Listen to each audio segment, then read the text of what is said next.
A'udzubillahi minasyaitonirrajim.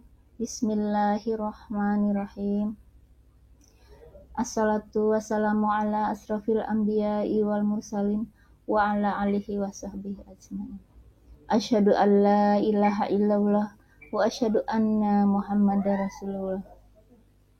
Salawat dan salam kita panjatkan kepada junjungan Nabi besar Muhammad sallallahu alaihi wasallam. Karena atas berkat beliaulah kita bisa merasakan nikmat iman dan nikmat Islam. Alhamdulillah, pada kesempatan ini saya bisa mengisi kultum dengan tema mengisi kesempatan hidup dengan amal yang lebih bermakna.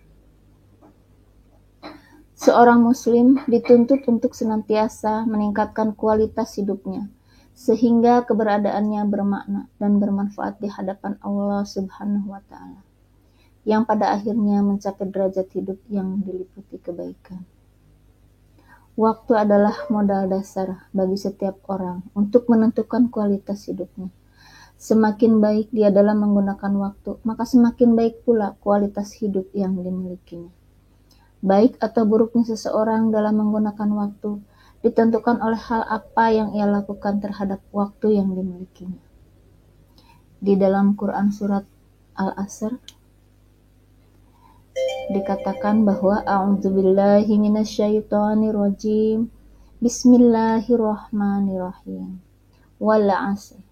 Innal insana lafi khusr. Illal ladzina amanu wa 'amilus solihati wa tawasaw bil haqq wa tawasaw bis sabr. Artinya, demi waktu, sesungguhnya manusia itu benar-benar berada dalam kerugian, kecuali orang-orang yang beriman dan mengerjakan amal soleh dan saling menasehati dalam kebenaran dan nasihat menasehati dalam kesabaran. Disebutkan bahwa semua manusia sesungguhnya mengalami kerugian waktu. Tentu saja, karena sesungguhnya waktu hidup yang dimiliki oleh manusia terus berkurang. Akan tetapi, walaupun pada dasarnya waktu hidup itu terus berkurang, ada solusi yang bisa dilakukan sehingga manusia tidak merugi. Hal tersebut yaitu melakukan amal soleh yang dilandasi atas keimanan.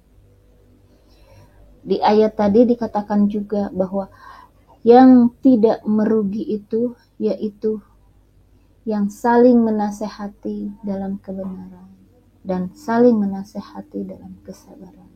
Itulah mereka orang-orang beruntung, mengisi setiap waktu yang dimilikinya dengan amal soleh atas dasar keimanan. Tanpa dasar keimanan, walaupun melakukan kebaikan, pada hakikatnya mereka tetap merugi, apalagi melakukan kesia-siaan. Oleh karena itu, dua kunci utama yang menentukan nilai waktu dan hidup manusia adalah iman dan amal soleh. Keduanya tidak dapat dipisahkan. Tanpa keimanan, amal yang dilakukan sesungguhnya tidak bernilai. Sedangkan tanpa amal, keimanan sesungguhnya adalah palsu atau mati. Nah, sekarang kita berbicara bagaimana mengelola waktu dengan baik, sehingga berbagai amal yang dilakukan dapat lebih optimal. Terdapat beberapa hal yang perlu diperhatikan dalam mengelola waktu, yaitu satu aspek keterbatasan. Manusia memiliki berbagai keterbatasan dalam hidupnya, termasuk dalam hal waktu. Tidak ada sekalipun manusia yang akan hidup abadi dan tidak pula ada manusia yang tahu kapan dia akan mati. Manusia hidup terbatas dan berada dalam waktu yang tidak pasti. Namun demikian, keterbatasan dan ketidakpastian bukanlah suatu hambatan. Hal ini menjadi suatu motivasi bagi kita untuk memaksimalkan waktu yang kita miliki demi mewujudkan cita-cita. Waktu adalah ruang kesempatan dan amal adalah isinya. Dalam rangka memaksimalkan keterbatasan waktu yang kita miliki, hal yang harus dilakukan adalah memperhatikan produktivitas terkait dengan amal yang kita lakukan selama waktu yang kita miliki. Nilai hidup kita ditentukan oleh amal-amal yang kita lakukan, sehingga produktivitas menjadi alat ukur untuk menentukan pelaksanaan hidup kita, untuk menentukan permaknaan hidup kita. Hal yang harus terjadi adalah bagaimana setiap satu satuan waktu dapat menjadi suatu amal yang berkualitas. Kemudian yang kedua yaitu aspek kebertahapan. Kita tidak bisa dengan begitu saja mencapai apa yang diharapkan atau dicita-citakan.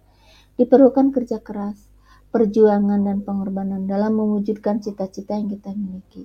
Setiap hal selalu memerlukan proses. Proses-proses itulah yang harus dilalui sebagai tahapan dalam mencapai tujuan. Melalui proses atau tahapan tersebutlah setiap waktu akan terisi dengan lebih baik dan terjaga dari kesia-siaan. Kemudian yang ketiga, aspek prioritas. Hal ini menentukan apa yang akan kita lakukan dan dari mana kita akan memulai. Prinsip prioritas mengajarkan bahwa kita melakukan sesuatu hal yang tujuannya sama. Oleh karena itu, dua kunci utama yang menentukan nilai waktu dan hidup manusia adalah iman dan amal soleh. Kemudian yang keempat yaitu aspek keseimbangan. Kita tidak bisa berjalan pincang hanya dengan satu kaki. Artinya terdapat banyak aspek dalam diri dan hidup kita yang harus dipenuhi.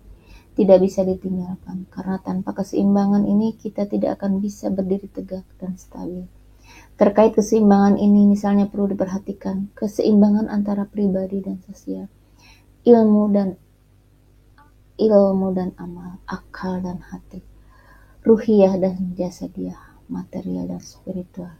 Berbagai hal yang terkait keseimbangan itu harus diperhatikan dalam mengisi waktu yang kita miliki, sehingga akan terbangun kehidupan yang harmonis. Mungkin itu saja apa yang tadi disampaikan. Semoga kita masih ada kesempatan waktu untuk memperbaiki hidup kita, untuk mengisi hidup kita dengan lebih bermakna lagi. Wassalamualaikum warahmatullahi wabarakatuh.